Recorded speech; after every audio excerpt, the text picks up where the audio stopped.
ኢትዮጵያ በቴክኖሎጂ ዘርፍ ያስመዘገበችው ስኬት ነገን እየሰራች መሆኑን ያሳያል።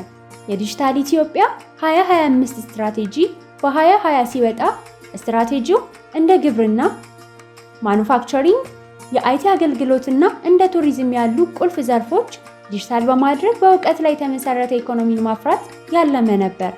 ይህ እቅድም ዛሬ ላይ ተሳክቶ ኢትዮጵያ ቴክኖሎጂ ላይ የሚሰራ ከአፍሪካ ግዙፍ የሆነ ኢንስቲትዩት በማቋቋም በሁሉም ዘርፎች በኢትዮጵያውያን ወጣቶች የሚሰሩ የቴክኖሎጂ ውጤቶችን ለተቋማት፣ ለድርጅቶች በአጠቃላይም ለሀገሪቱ እያበረከተ ይገኛል።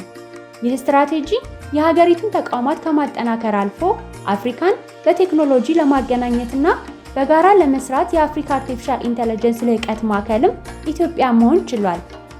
በፋይናንስና አገልግሎት ዘርፍም ብዙ ለውጦች በመሰራታቸው እንደ ቴሌብርና ሞባይል ባንኪንግ በሀገሪቱ ማሳደግ ተችሏል።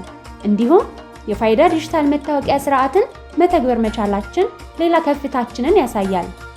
ወጣቱም የኤአይ ዘርፍ ሌሎች ቴክኖሎጂ ላይ እውቀት በማግኘት ዓለም አቀፍ ስራዎች ላይም ጭምር የመሳተፍ እድል እንዲያገኝ ለማድረግ የ5 ሚሊዮን ኮደርስ ኢኖቬቲቭ ላይ እውቀት እንዲያገኝ እድል ተመቻችቷል።